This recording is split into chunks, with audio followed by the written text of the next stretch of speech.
سامعین سے گزارش ہے کہ ایلیکوینٹ ادب اور ایلیکوینٹ ادب ایکسٹراس میں جتنے بھی مشہور تاریخی ناولز اور فکشنل ناولز کمپلیٹ ہو چکے ہیں اس کا مطالعہ ہمارے پلے لسٹ سیکشن میں کریں اور زیادہ سے زیادہ شیئر کرنے کی کوشش کریں، اور ہم سے رابطہ کرنے کے لیے فیس بک اور ٹویٹر پر فالو کریں۔ جزاک اللہ۔ بسم اللہ الرحمن الرحیم۔ تاریخ اسلام، مصنف مولانا اکبر شاہ نجیب آبادی، ایپیسوڈ 25۔ تیسرے خلیفہ حضرت عثمان غنی رضی اللہ تعالی عنہ۔ 27 ہجری کے ابتدائی ایام میں بصرہ والوں نے اپنے گورنر حضرت ابو موسیٰ اشعری رضی اللہ تعالی عنہ کی شکایت مدینہ منورہ میں آ کر حضرت عثمان غنی رضی اللہ تعالی عنہ سے کی۔ حضرت عثمان غنی رضی اللہ تعالی عنہ نے حضرت ابو موسیٰ اشعری کو بصرہ کی حکومت سے معزول کر کے اپنے ماموزاد بھائی عبداللہ بن عامر کرز بن ربیعہ بن حبیب بن عبد شمس کو مقرر فرما دیا تھا۔ اس وقت عبداللہ بن عامر کی عمر تقریباً 25 سال کی تھی۔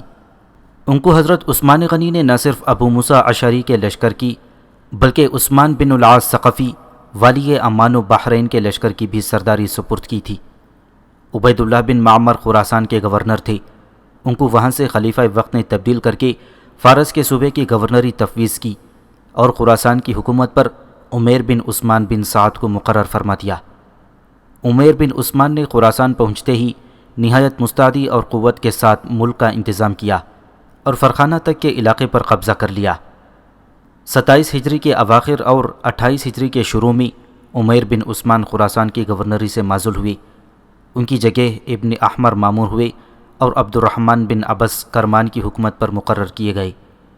چند روز کے بعد کرمان کی گورنری سے عبد الرحمن معزول ہوئے اور ان کی جگہ عاصم بن عمرو مقرر ہوئے اور سجستان کی گورنری عمران بن الفیل کو دی گئی۔ اہل ایران کی بغاوت اور اسلامی فتوحات۔ مندرجہ بالا تبدیلیاں چونکہ جلد جلد وقوع پذیر ہوئی تھیں، لہٰذا ایرانیوں نے انتظامی تغیرات کو اپنے لیے ایک غیبی تائید سمجھ کر آپس میں سازشیں شروع کر دیں اور بغاوت پر آمادہ ہو کر اسلامی لشکر کے مقابلے کی تیاریاں کر لیں۔ ان تیاریوں اور بغاوتوں کے مراکز استخر اور جور دو مقام تھے۔ عبید اللہ بن معمر فارس کے گورنر ان باغیانہ سازشوں اور تیاریوں کا حال سن کر 27 ہجری میں استخر والوں پر چڑھائی کر دی۔ استخر کے دروازے پر لڑائی ہوئی اور عبید اللہ بن معمر شہید ہوئے۔ حضرت عبید اللہ بن معمر کے شہید ہونے پر ان کی فوج وہاں سے فرار و منتشر ہو گئی۔ یہ خبر سن کر عبداللہ بن عامر حاکم بصرہ اپنا لشکر لے کر فارس کی طرف بڑھے۔ ان کے مقدمۃ الجیش کی سرداری عثمان بن العاص رضی اللہ تعالیٰ عنہ کے سپرد تھی۔ عبداللہ بن عامر تو استخر کی طرف گئے اور ہرم بن حیان کو جور کا محاصرہ کرنے کے لیے روانہ کر دیا۔ استخر کے نواح میں ایرانیوں نے جمعیت کثیر کے ساتھ بڑی بہادری اور پامردی سے اسلامی لشکر کا مقابلہ کیا۔ بڑی خوفناک اور خونریز جنگ ہوئی۔ بالآخر ایرانی مسلمانوں کے مقابلے سے بھاگی۔ مسلمانوں نے استخر پر قبضہ کر لیا اور باغیوں کے قتل و غارت میں کمی نہ کی۔ ہرم بن حیان کو جور کا محاصرہ کیے ایک مدت گزر چکی تھی۔ ہرم بن حیان دن بھر روزہ رکھتے اور دشمنوں سے لڑتے، شام کو افطار کر کے نماز میں مصروف ہو جاتے۔ ایک مرتبہ ایسا اتفاق ہوا کہ افطار کے بعد ان کو کھانے کے لیے روٹی نہ ملی۔ انہوں نے اگلے دن اسی حالت میں روزہ رکھا۔ اس روز بھی کھانا نہ ملا۔ غرض اس طرح ان کو ایک ہفتہ گزر گیا کہ روزے پر روزہ رکھتے رہے۔ جب ذوف بہت بڑھ گیا تو انہوں نے اپنے خادم سے کہا کہ بیٹے تجھے کیا ہو گیا ہے کہ میں ایک ہفتے سے پانی کے ساتھ روزہ رکھ رہا ہوں اور تو مجھ کو کھانے کے لیے روٹی نہیں دیتا؟ خادم نے کہا میرے سردار، میں روزانہ آپ کے لیے روٹی پکا کر جاتا ہوں، تعجب ہے کہ آپ کو نہیں ملتی۔ اگلے روز خادم نے روٹی پکا کر حسب معمول رکھی اور خود گھات میں بیٹھ کر روٹی کی نگرانی کرنے لگا کہ دیکھوں کون آ کر روٹی لے جاتا ہے۔ کیا دیکھتا ہے کہ شہر کی طرف سے ایک کتا آیا اور روٹی اٹھا کر چل دیا۔ خادم بھی آہستہ سے اٹھ کر اس کتے کے پیچھے ہو گیا۔ کتا روٹی لیے ہوئے شہر پناہ کی طرف گیا اور ایک بدرو کے راستے شہر میں داخل ہو گیا۔ خادم یہ دیکھ کر واپس لوٹا اور ہرم بن حیان کی خدمت میں تمام واقعہ عرض کیا۔ ہرم بن حیان نے اس کو تائید غیبی سمجھا کر اور چند بہادر آدمیوں کو لے کر رات کے وقت اسی بدرو کے راستے شہر کے اندر داخل ہو گئے اور پاسبانوں کو قتل کر کے فوراً شہر کا دروازہ کھول دیا اسلامی فوج نے شہر میں داخل ہو کر شہر کو فتح کیا اور اس طرح بآسانی جور پر مسلمانوں کا قبضہ ہو گیا۔ مسلمانوں نے یہاں یعنی شہر جور میں بھی اور ازدخر میں بھی باغیوں کو سخت سزائیں دے کر آئندہ کے لیے بغاوت کا سدباب کر دیا۔ اس فتح کی خبر مسلمانوں نے مدینے کو بھیجی اور آئندہ کے لیے خلیفہ وقت سے ہدایت طلب کی۔ 29 ہجری کا حج۔ حضرت عثمان غنی رضی اللہ تعالیٰ عنہ مدینہ منورہ سے مہاجرین و انصار کی جماعت کے ساتھ حج بیت اللہ کے ارادے سے روانہ ہوئے۔ مینا میں پہنچ کر حکم دیا کہ خیمہ نصب کریں اور حاجیوں کو جمع کر کے اس میں ضیافت کریں۔ لوگوں نے اس بات کو بدعت سمجھ کر ناپسند کیا، کیونکہ رسول اللہ صلی اللہ علیہ وسلم اور صدیق اکبر اور فاروق اعظم کے زمانے میں ایسا نہیں ہوا تھا۔ اسی سفر میں قبیلہ جہنیہ کی ایک عورت آپ کی خدمت میں پیش کی گئی۔ یہ عورت پہلے بیوہ تھی، پھر اس نے عقد ثانی کیا اور بعد نکاح صرف 6 مہینے گزرے کہ اس کے لڑکا پیدا ہوا۔ حضرت عثمان رضی اللہ تعالیٰ عنہ نے اس عورت پر رجم کا حکم دیا۔ جب اس حکم کی خبر حضرت علی کو پہنچی تو وہ حضرت عثمان غنی کی خدمت میں پہنچے اور کہا کہ قرآن مجید میں اللہ تعالیٰ فرماتا ہے وَحَمْلُهُ وَفِصَالُهُ 30 شہرا، جس سے معلوم ہوا کہ حمل اور دودھ پلانے کی مدت 30 مہینے ہے، اور مدت رضاعت قرآن مجید میں دوسری جگہ بیان کی گئی ہے کہ وَالْوَالِدَاتُ يُرْضِعْنَ أَوْلَادَهُنَّ حَوْلَيْنِ كَامِلَيْنِ، پس دودھ پلانے کی مدت 2 سال یعنی 24 مہینے 30 مہینے سے خارج کریں تو باقی حمل کی عقل مدت 6 مہینے رہتی ہے، لہٰذا اس عورت پر زنا یقینی طور پر ثابت نہیں۔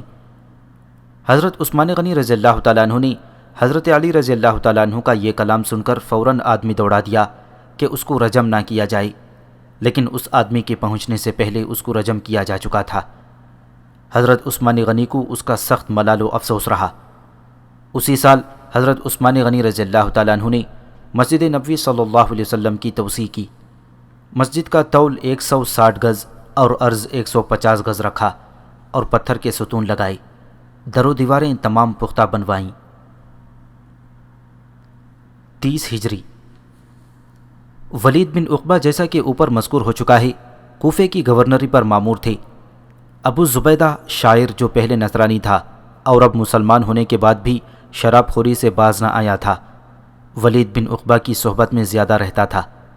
لوگوں نے ولید بن عقبہ کو بھی شراب خوری کا الزام لگا دیا۔ رفتہ رفتہ یہ شکایت دربار خلافت تک پہنچی، وہاں سے ولید بن عقبہ کی طلبی کا حکم آیا۔ یہ مدینہ منورہ میں جواب دہی کے لیے حاضر ہوئے۔ ان کے مخالف بھی شکایتیں کرنے مدینے میں پہنچ گئے۔ ولید جب مدینہ میں گئے اور حضرت عثمان غنی کی خدمت میں حاضر ہوئے تو انہوں نے ولید سے مصافحہ کیا۔ لوگوں کو یہ مصافحہ کرنا بھی ناگوار گزرا۔ پھر شراب خوری کے الزام کی تحقیق شروع ہوئی تو کوئی ایسا گواہ پیش نہ ہوا جو یہ کہے کہ میں نے ولید کو شراب پیتے ہوئے دیکھا ہے۔ لہٰذا شک و شبہ کی حالت میں حضرت عثمان ذو النورین رضی اللہ تعالیٰ عنہ نے فیصلہ صادر کرنے میں تعامل کیا۔ لوگوں نے اس تعامل و توقف پر بھی بدگمانی کو راہ دی۔ بالآخر دربار خلافت میں یہ گواہی پیش ہوئی کہ ہم نے ولید بن عقبہ کو شراب پیتے ہوئے تو نہیں دیکھا، لیکن شراب کے قے کرتے ہوئے دیکھا ہے۔ اس کے بعد حضرت عثمان غنی رضی اللہ تعالیٰ عنہ نے حکم دیا کہ ولید کے درے لگائے جائیں۔ حضرت علی اس مجلس میں موجود تھے۔ عبداللہ بن جعفر بن ابی طالب نے ولید کے درے مارنے شروع کر دیے۔ جب 40 درے لگ چکے تو حضرت علی نے روک دیا اور کہا کہ اگرچہ فاروق اعظم رضی اللہ تعالیٰ عنہ نے شراب خور کے 80 درے لگائے ہیں اور وہ بھی درست ہیں، لیکن صدیق اکبر رضی اللہ تعالیٰ عنہ نے شراب خوری کے 40 درے لگائے ہیں، اور مجھ کو اس معاملے میں صدیق اکبر کی تقلید زیادہ محبوب ہے۔ اس کے بعد خلیفہ وقت نے ولید بن عقبہ کو کوفے کی گورنری سے معزول کر کے ان کی جگہ سعید بن العاص رضی اللہ تعالیٰ عنہ کو کوفے کا گورنر مقرر کر دیا۔ حضرت ابوذر غفاری رضی اللہ تعالیٰ عنہ کا واقعہ۔ 30 ہجری میں حضرت ابوذر غفاری رضی اللہ تعالیٰ عنہ کا واقعہ پیش آیا کہ وہ ملک شام میں حضرت امیر معاویہ رضی اللہ تعالیٰ عنہ کی ماتحتی میں تشریف رکھتے تھے۔ وہاں انہوں نے ایک آیت کریمہ کے معنی و مطالب میں امیر معاویہ رضی اللہ تعالیٰ عنہ سے مخالفت کی۔ ابوذر غفاری رضی اللہ تعالیٰ عنہ فرماتے تھے کہ روپیہ جمع کرنا اور سب کا سب راہ الہی میں خرچ نہ کر دینا کسی طرح جائز نہیں، اور حضرت امیر معاویہ رضی اللہ تعالیٰ عنہ فرماتے تھے کہ انفاق فی سبیل اللہ سے مراد زکوٰۃ کا ادا کرنا ہے۔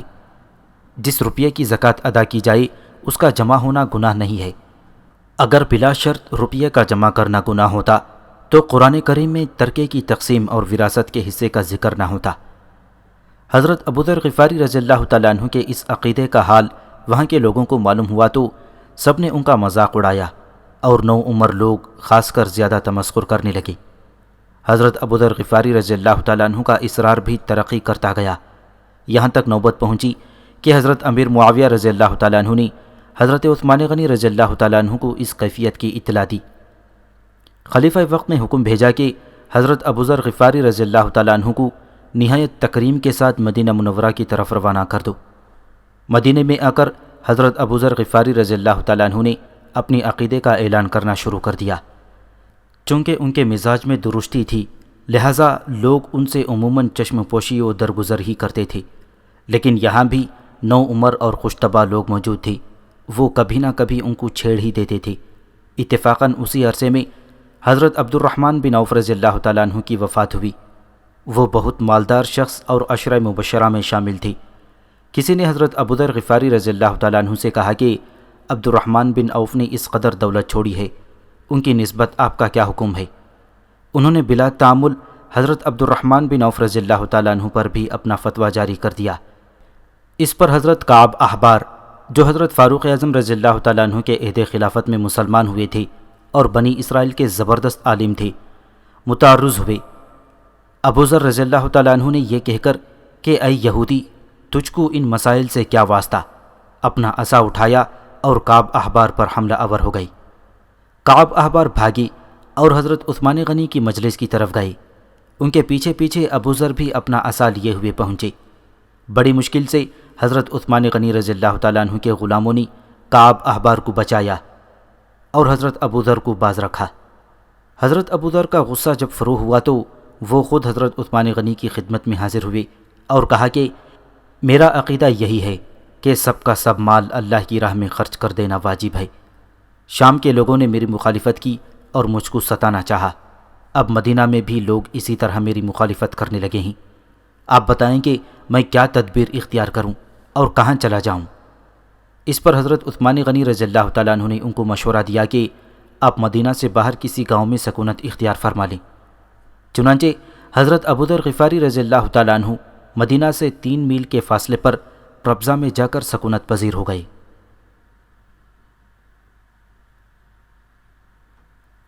خاتم نبوی صلی اللہ علیہ وسلم۔ رسول اللہ صلی اللہ علیہ وسلم کی انگشتری جس سے خطوط اور فرامین مہیا کرتے تھے، وفات نبوی صلی اللہ علیہ وسلم کے بعد حضرت عائشہ صدیقہ رضی اللہ تعالیٰ عنہ کے پاس تھی۔ حضرت عائشہ رضی اللہ تعالیٰ عنہ نے وہ انگوٹھی جبکہ صدیق اکبر خلیفہ منتخب ہو گئی تو ان کو سپرد کر دی۔ صدیق اکبر کے بعد وہ انگوٹھی فاروق اعظم کے پاس رہی۔ فاروق اعظم نے جبکہ انتخاب کا کام اصحاب شورا کے سپرد کیا، وہ انگوٹھی ام المؤمنین حضرت حفصہ رضی اللہ تعالیٰ عنہ کے سپرد کر دی کہ جو شخص خلیفہ منتخب ہو اس کو پہنچا دی جائے۔ جب حضرت عثمان غنی رضی اللہ تعالیٰ عنہ خلیفہ مقرر ہوئے تو حضرت حفصہ نے وہ انگشتری ان کے خدمت میں پہنچا دی۔ اسی سال یعنی 30 ہجری میں مدینہ میں وہ 2 میل کے فاصلے پر ایک کنویں میں جس کا نام بیراریس ہے، وہ انگشتری حضرت عثمان کے ہاتھ سے گر گئی۔ اس کنویں کا تمام پانی سینچ دیا گیا اور انگوٹھی کے لیے بڑی تلاش و کوشش کی گئی لیکن وہ کہیں ہاتھ نہ آئی۔ خاتم نبوی صلی اللہ علیہ وسلم کے اس طرح غائب ہو جانے سے حضرت عثمان غنی رضی اللہ تعالیٰ عنہ کو سخت ملال ہوا۔ اسی وقت سے حضرت عثمان غنی پر حادثات و فتن کا نزول شروع ہوا۔ حضرت عثمان غنی نے اس انگوٹھی کے گم ہو جانے پر ایک اور انگوٹھی بالکل اسی طرح، اسی نمونے اور اسی شکل و شمائل کی بنوائی تھی۔ اسی سال جب مسجد نبوی میں نمازیوں کی کثرت ہوئی اور جمعہ کے دن ایسی کثرت ہونے لگی کہ اذان کی آواز سب نمازیوں تک پہنچنی دشوار ہوئی تو حضرت عثمان غنی نے حکم دیا کہ مؤذن بلند مقام پر چڑھ کر خطبے کی اذان سے پہلے ایک اور اذان دیا کرے۔ اس طرح جمعہ کے دن 2 اذانیں ہونے لگیں۔ اسی طرح حضرت عثمان غنی نے صحابہ اکرام کو مشورہ دیا کہ وہ اپنی عراق و شام کی جائیدادیں فروخت کر کے مکہ، طائف وغیرہ میں جائیدادیں خرید لیں۔ چنانچہ اکثر صحابہ نے اس پر عمل کیا۔ فتح طبرستان۔ سعید بن الاس رضی اللہ تعالیٰ عنہ نے کوفے کی گورنری پر مامور ہو کر اور کوفہ پہنچ کر ایک لشکر مرتب کیا۔ اس لشکر میں حسن ابن علی، عبداللہ بن عمر، ابن عمر، عبداللہ بن زبیر، حذیفہ بن علیمان وغیرہ رضی اللہ تعالیٰ عنہ مجمعین بھی شامل تھے۔ اس لشکر کے ساتھ سعید بن الاس رضی اللہ تعالیٰ عنہ نے طبرستان پر حملہ کر کے طبرستان اور جورجان کے تمام علاقے اور مشہور شہروں کو فتح کر لیا اور یزید بن المحلب کو قومس کی طرف روانہ کیا۔ اشاعت قرآن مجید۔ حضرت حذیفہ بن علیمان رضی اللہ تعالیٰ عنہ جب بصرہ، کوفہ، رے، شام وغیرہ ہوتے ہوئے مدینہ منورہ میں واپس تشریف لائے تو انہوں نے کہا کہ یہ عجیب بات ہے کہ عراق والے قرآن مجید کو ایک اور قرات پر پڑھتے ہیں اور شام والے کسی دوسری قرات کو پسند کرتے ہیں۔ بصرہ والوں کی قرات کوفہ والوں سے اور کوفہ والوں کی قرات فارس والوں سے الگ ہے۔ مناسب یہ معلوم ہوتا ہے کہ سب کو ایک ہی قرات پر جمع کیا جائے۔ حضرت عثمان غنی نے صحابہ اکرام کو جمع کر کے مجلس مشاورت منعقد کی۔ سب نے حذیفہ بن علیمان رضی اللہ تعالیٰ عنہ کی رائے کو پسند فرمایا۔ اس کے بعد حضرت عثمان غنی رضی اللہ تعالیٰ عنہ نے حضرت حفصہ رضی اللہ تعالیٰ عنہ کے پاس سے قرآن مجید کا وہ نسخہ منگوایا جو خلافت صدیقی میں حضرت زید بن ثابت رضی اللہ تعالیٰ عنہ اور دوسرے صحابہ کے زیر اہتمام جمع اور مرتب ہوا تھا، اور اول حضرت ابوبکر صدیق رضی اللہ تعالیٰ عنہ کے پاس، پھر ان کے بعد فاروق اعظم کی زیر تلاوت رہا، اور فاروق اعظم کی شہادت کے بعد حضرت حفصہ رضی اللہ تعالیٰ عنہ کے پاس رہا۔ اس قرآن مجید کی نقل اور کتابت پر عثمان غنی نے کئی معقول و موزوں حضرات کو مامور کر دیا۔ جب بہت سی نقلیں تیار ہو گئیں تو ایک نسخہ بڑے بڑے شہروں میں بھیج کر ساتھ ہی حکم بھیجا کہ سب اسی کے موافق قرآن مجید نقل کرائیں اور پہلی جو نقل جس کے پاس ہو وہ جلا دی جائے۔ کوفہ میں جب قرآن مجید پہنچا تو صحابہ اکرام بہت خوش ہوئے، لیکن عبداللہ بن مسعود رضی اللہ تعالیٰ عنہ نے اپنی قرات پر اصرار کیا۔ 31 ہجری کے واقعات۔ دربار خلافت میں جو احکام جاری ہوئے ان کے موافق ہرم بن حیان لشکری، ہرم حیان عبسی، حرس بن راشد بلاد فارس کے اضلاع میں، احنف بن قیس خراسان میں، اور حبیب بن قراہ مرہ میں، خالد بن عبداللہ بلخ میں، قیس بن بیراہ طوس میں عامل مقرر ہوئے تھے۔ خراسان کے کئی شہروں میں بغاوت نمودار ہوئی۔ عبداللہ بن عامر نے فوج کشی کر کے تمام بغاوتوں کو فرو کر دیا، پھر نیشاپور پر چڑھائی کر کے وہاں کے سرکشوں کو درست کیا۔ نیشاپور سے فارغ ہو کر حضرت عبداللہ بن عامر رضی اللہ تعالیٰ عنہ نے ایک لشکر سرخس کی طرف روانہ کیا اور ایک جمعیت لے کر خود ہرات کی جانب گئے۔ ہرات کو فتح کر کے بلخ و طبرستان کی بغاوتوں کو فرو کر دیا۔ اس کے بعد کرمان، سجستان اور فارس کے صوبوں میں جا کر وہاں کے تمام سرکشوں کو مطیع و منقاد کیا۔ اس طرح تمام بلاد ایران و عراق میں عبداللہ بن عامر کی دھاک بیٹھ گئی اور لوگ ان کے نام سے خوف کھانے لگے۔ یزجرد کی ہلاکت۔ ایرانی سلطنت تو فاروق اعظم ہی کے عہد خلافت میں برباد ہو چکی تھی۔ سلطنت کے بعد سرحدی صوبے یا بعض شہر جو باقی تھے وہ خلافت عثمانی میں مسخر ہو گئے تھے، لیکن یزجرد شاہ فارس کی حالت یہ تھی کہ کبھی رے میں ہے، کبھی بلخ میں، کبھی مرو میں تو کبھی اصفہان میں، کبھی استخر میں ہے تو کبھی جیجون کو عبور کر کے ترکستان کو چلا گیا ہے، کبھی چین میں ہے، کبھی پھر فارس کے اضلاع میں آ گیا ہے۔ غرض اس کے ساتھ کئی ہزار ایرانیوں کی جمعیت تھی، اور وہ اپنی خاندانی عظمت اور ساسانی اقتدار و بزرگی کی بدولت لوگوں کو اپنی طرف متوجہ کر لینے میں کامیاب ہو جاتا ہے، اور لوگ بھی اس کی توقع میں کہ شاید اس کا ستارہ اقبال پر طلوع ہو اس کے ساتھ ہو جاتے تھے۔ یہی سب سے بڑی وجہ تھی کہ ایران کے اکثر صوبوں، ضلعوں اور شہروں میں کئی مرتبہ بغاوت ہوئی اور مسلمان سرداروں نے اس کو بار بار فروغ کیا تھا۔ اس مرتبہ یعنی 31 ہجری میں یزجرد چین و ترکستان کی طرف سے ایک جمعیت کے ساتھ نواح بلخ میں آ گیا۔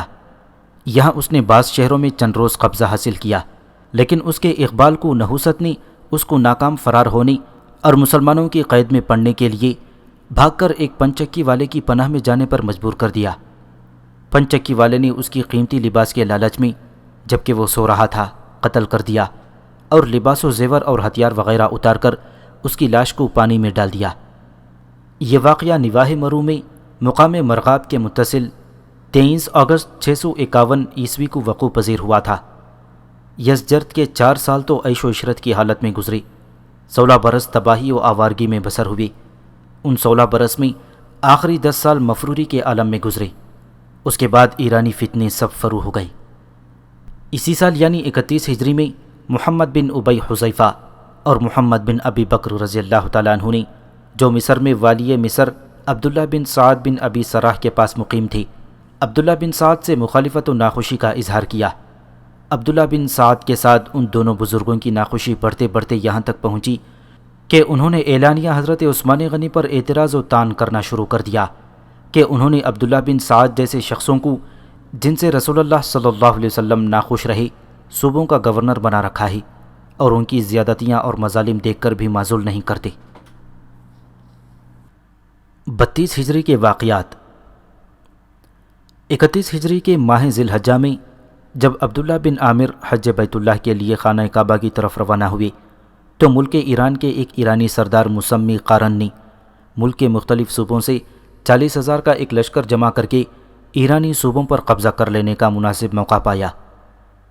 قارن کی اس شرارت و دلیری کے مقابلے میں عبداللہ بن حازم ایک سردار نے صرف چند ہزار مسلمانوں کی جمعیت سے وہ کارنامہ انجام دیا کہ ایرانیوں کو سخت ترین ذلت و نامرادی کے ساتھ شکست کھانی پڑی۔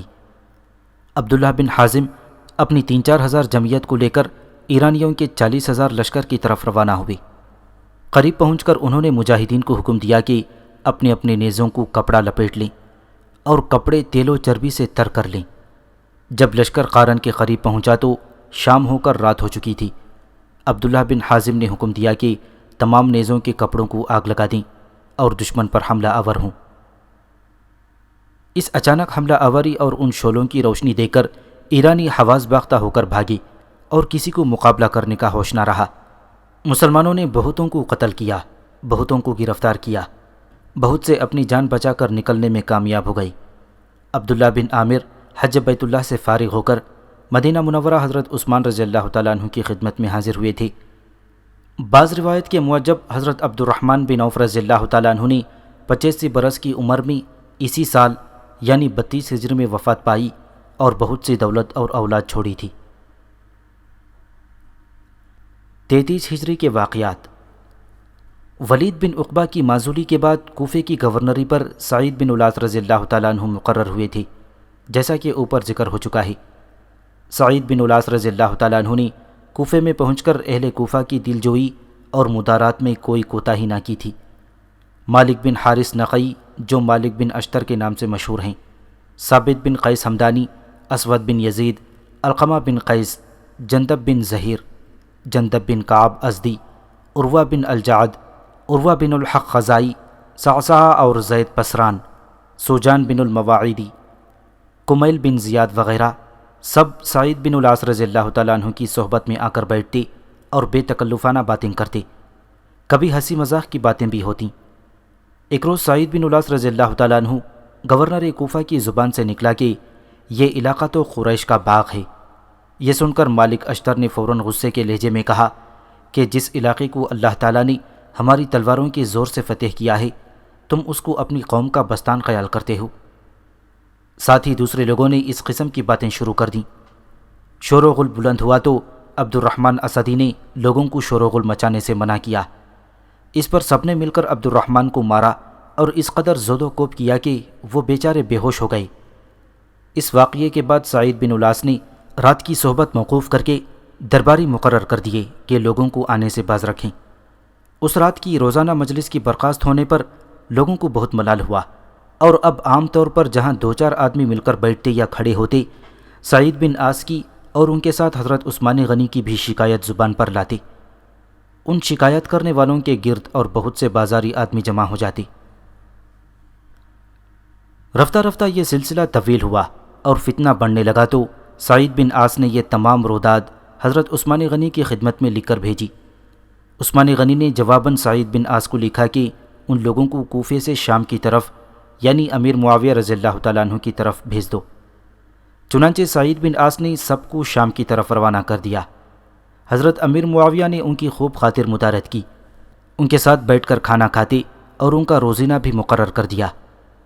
بات یہ تھی کہ حضرت عثمان رضی اللہ تعالیٰ عنہ نے حضرت امیر معاویہ کو لکھ کر دیا تھا کہ چند سرکش لوگوں کی ایک جماعت تمہاری طرف بھجوائی جاتی ہے، تم کوشش کرو کہ وہ راہ راست پر آ جائیں۔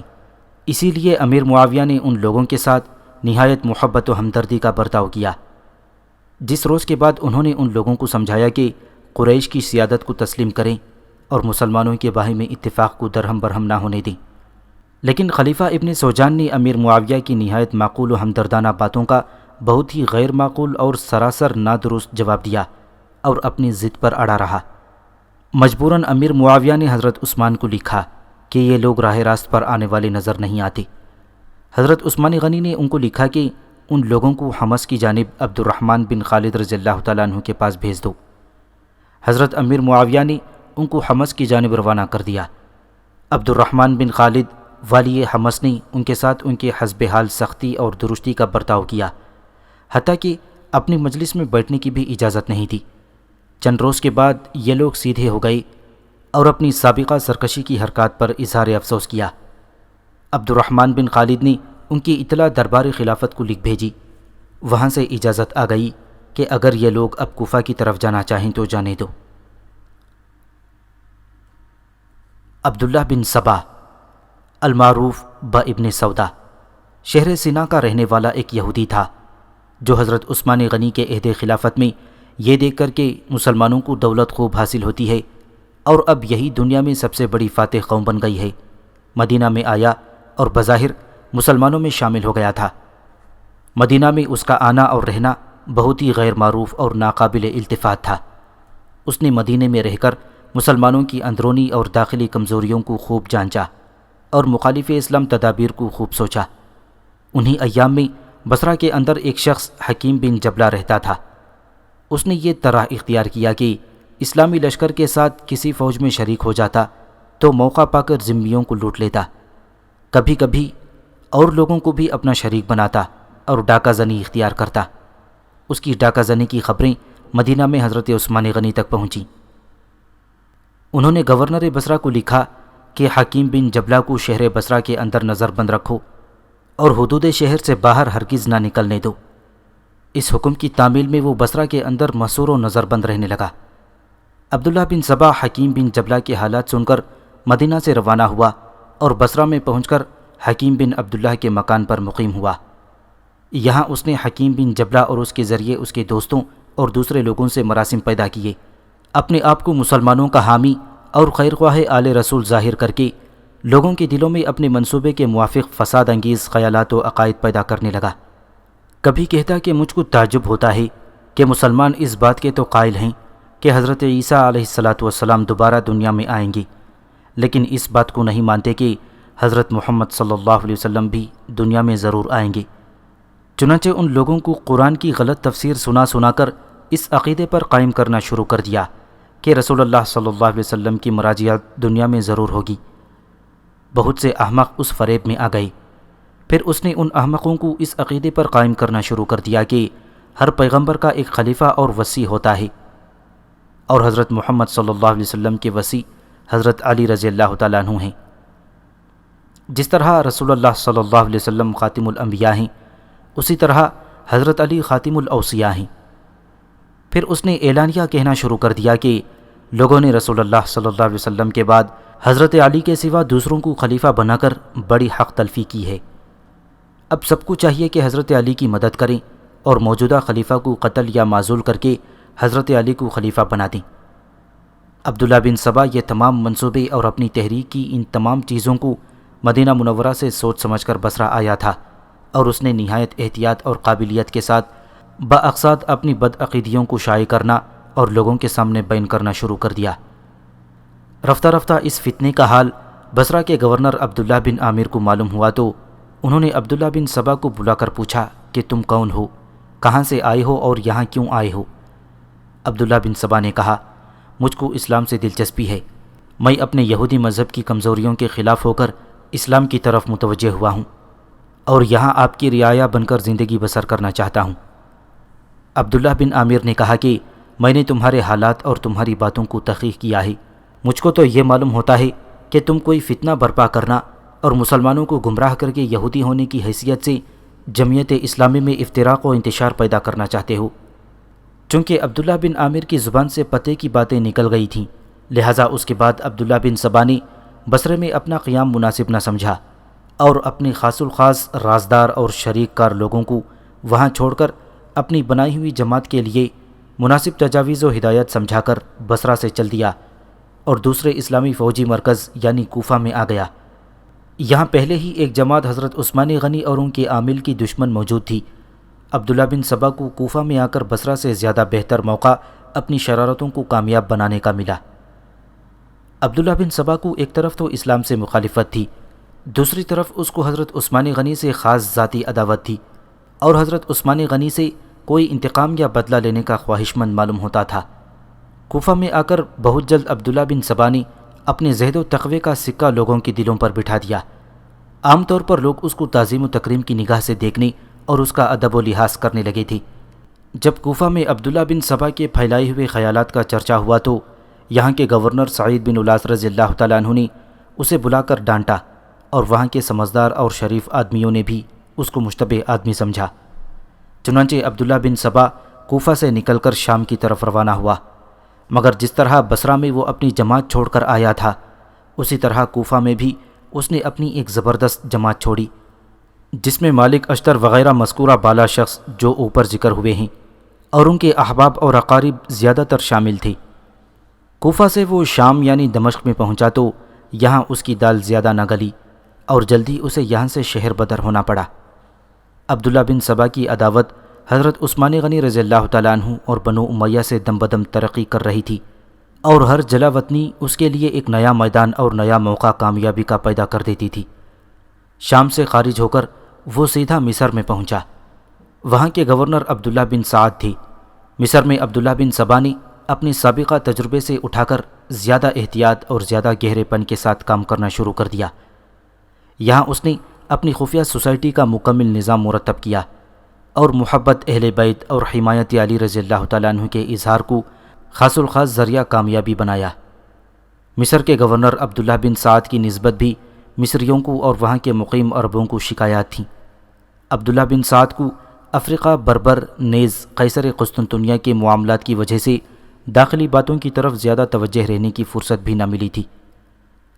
یہاں سے عبداللہ بن سبا نے اپنے بصرہ اور کوفہ کے دوستوں سے خط و کتابت جاری کی اور مقررہ مجوزہ نظام کے موافق مصر، کوفہ اور بصرہ سے وہاں کے عاملوں کی شکایتوں میں مدینہ والوں کے پاس پیہم خطوط جانے شروع ہوئے۔ ساتھ ہی بصرہ والوں کے پاس کوفہ اور مصر سے خطوط پہنچے کہ یہاں کے گورنروں نے بڑے ظلم پر کمر باندھ رکھی ہے اور رعایا پر عرصہ حیات تنگ رکھا ہے۔ اسی طرح بصرہ اور کوفہ سے مصر والوں کے پاس اور بصرہ اور مصر و دمشق سے کوفہ والوں کے پاس خطوط پہنچنے لگے۔ چونکہ کسی جگہ بھی عاملوں اور گورنروں کے ہاتھ سے رعایا پر ظلم نہ ہوتا تھا، لہٰذا ہر جگہ کے آدمیوں نے یہ سمجھا کہ ہم سے زیادہ اور تمام صوبوں پر ظلم و تشدد اور بے انصافی روا رکھی جا رہی ہے، اور حضرت عثمان غنی ظالمانہ طور پر اپنے عاملوں اور گورنروں کو ان کے عہدوں پر بحال رکھتے ہیں اور معزول کرنے سے انکار کرتے ہیں۔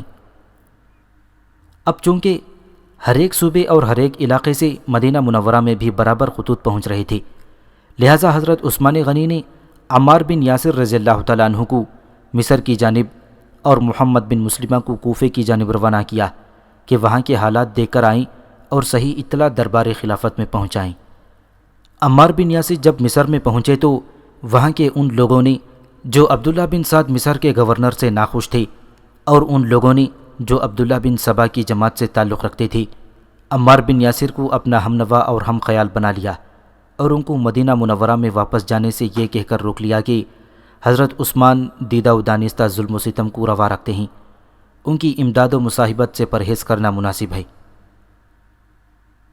محمد بن مسلمہ نے کوفہ پہنچ کر حضرت عثمان غنی کو اطلاع دی کہ یہاں کے عوام بھی اور شرفا بھی اعلانیہ زبان درازی اور طعن و تشنیع پر زبان کھولتے ہیں اور بغاوت کے علامات کا اظہار کر رہے ہیں۔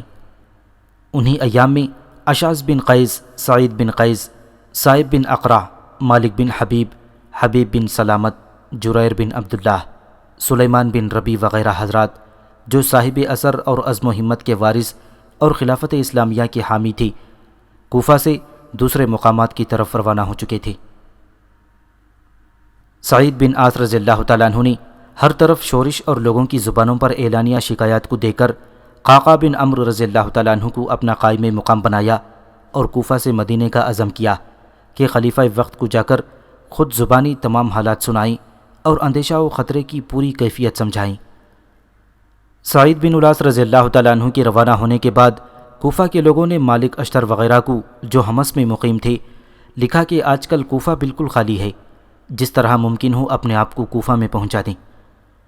کوفہ میں باروب عمال خلافت کے موجود نہ رہنے کے سبب عوام کی زبانیں بالکل بے لگام ہو گئیں اور اعلانیہ لوگ عثمان غنی رضی اللہ تعالیٰ عنہ اور ان کے عاملوں کو برا بھلا کہنے اور طعن و تشنیع کرنے لگے۔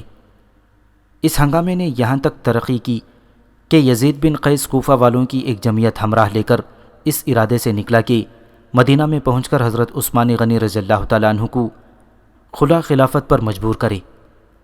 قعقاع بن عمرو یہ دیکھ کر سد راہ ہوئے اور ایک جمعیت اپنے ہمراہ لے کر یزید بن قیس نے قعقاع بن عمرو کی منت و سماجت کر لی اور کہا کہ مجھ کو سعید بن عاص رضی اللہ تعالیٰ عنہ سے بعض شکایات ہیں۔ اس کے سوا اور کوئی مقصد نہ تھا کہ سعید بن عاص کو کوفے کی گورنری سے معزول کرایا جائے۔ قعقاع بن عمرو نے یزید کو چھوڑ دیا، لیکن اس کے بعد ہی مالک بن اشتر اپنی جماعت کے ساتھ حمص سے کوفہ میں پہنچ گیا۔ ان لوگوں کے کوفہ پہنچنے پر شورش پسندوں میں ایک تازہ قوت اور جوش پیدا ہوا۔ مالک اشتر نے اعلانیہ لوگوں پر یزید بن قیس کی جماعت میں شامل ہونے کی ترغیب دی اور خود بھی یزید بن قیس کے لشکریوں میں شامل ہو کر کوفے سے روانہ ہوا۔ قعقاع اس جمعیت کا مقابلہ نہ کر سکے۔ یہ لوگ کوفہ سے روانہ ہو کر قادسیہ کے قریب ایک مقام جرعہ میں پہنچے۔ 34 ہجری کے واقعات۔ کوفہ کی تو وہ حالت تھی جو اوپر مذکور ہوئی۔ ادھر حضرت عثمان غنی رضی اللہ تعالیٰ عنہ نے اپنے دوسرے عاملوں کے نام بھی فرامین روانہ کر دیے کہ اس مرتبہ بعد حج سب مدینہ منورہ میں میرے پاس آ کر شریک مشورہ ہوں۔ چنانچہ شام سے حضرت امیر معاویہ، مصر سے عبداللہ بن سعد بن ابی شرح، کوفہ سے سعید بن عاص، بصرہ سے عبداللہ بن عامر اور بعض دوسرے چھوٹے چھوٹے صوبوں سے بھی وہاں کے عامل مدینہ میں آ کر جمع ہوئے۔ حضرت عثمان غنی نے علاوہ ان عمال کے مدینہ منورہ کے صاحب الرائے حضرات کو بھی شریک مجلس کیا اور دریافت کیا کہ یہ شورش جو میرے خلاف پھیلی ہے، اس کا سبب بتاؤ اور مجھ کو مفید مشورہ دو کہ میں کیا کروں۔ عبداللہ بن عامر نے کہا کہ میرے نزدیک ان لوگوں کو جہاد میں مصروف کر دینا بہترین علاج ہے۔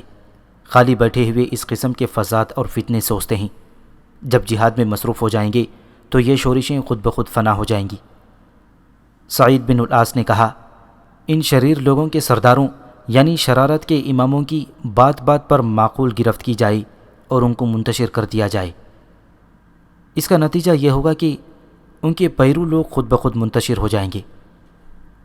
امیر المؤمنین حضرت عثمان غنی رضی اللہ تعالیٰ عنہ نے کہا کہ یہ رائے تو معقول ہے، لیکن اس پر عمل درآمد آسان نہیں ہے۔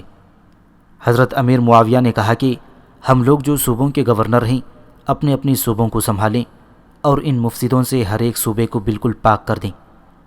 عبداللہ بن سعد نے کہا کہ یہ لوگ سب کے سب لالچی اور زبردست ہیں، ان کو مال و زر دے کر اپنا بنا لینا چاہیے۔ اسی مجلس میں جب شورش اور فساد کے متعلق اصل حالات ایک دوسرے سے دریافت کیے گئے تو معلوم ہوا کہ یہ تمام شورش محض فرضی اور خیالی طور پر برپا کی گئی ہے، اصلیت اس کی کچھ بھی نہیں ہے۔ یہ معلوم ہو کر لوگوں کو اور بھی تعجب ہوا۔ بعض حضرات نے یہ مشورہ دیا کہ جو لوگ اس قسم کی شرارتوں اور بغاوتوں میں حصہ لیتے ہیں ان سب کو ڈھونڈ ڈھونڈ کر قتل کر دیا جائے اور مجرموں کے ساتھ کسی نرمی اور رعایت کو روانہ رکھا جائے۔ حضرت عثمان غنی رضی اللہ تعالیٰ عنہ نے فرمایا کہ میں صرف اسی قدر سزا دے سکتا ہوں جس قدر قرآن و حدیث نے مقرر کی ہے۔ جب تک میں کسی کو اعلانیہ مرتد ہوتے ہوئے نہ دیکھوں اس وقت تک کیسے کسی کو قتل کر سکتا ہوں؟ جن جن جرموں کی حدود مقرر ہیں انہی پر حد جاری کر سکتا ہوں۔ باقی اپنے خلاف ہر ایک فتنے کو صبر و استقامت کے ساتھ برداشت کرنے کا عزم رکھتا ہوں۔ غرض اس قسم کی باتیں ہو کر یہ مجلس برخاست ہوئی اور کوئی خاص تجویز اور طرز عمل نہیں سوچا گیا۔ البتہ یہ ضرور ہوا کہ جہاد کے لیے بعض اطراف میں فوجیں روانہ کرنے کا حکم ضرور بعض عاملوں کو دیا گیا تھا۔ مدینہ منورہ سے روانہ ہو کر عمال اپنے اپنی صوبوں کی طرف روانہ ہو گئے۔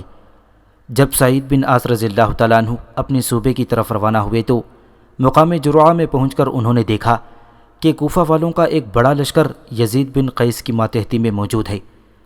سعید بن الاس رضی اللہ تعالیٰ عنہ کے پہنچنے پر یزید نے بڑی سختی اور درستی سے کہا کہ تم یہاں سے فوراً واپس چلے جاؤ، ہم تم کو کوفہ میں ہرگز داخل نہ ہونے دیں گے۔ یہ سن کر سعید بن الاس کے غلام نے کہا کہ یہ ناممکن ہے کہ سعید واپس چلے جائیں۔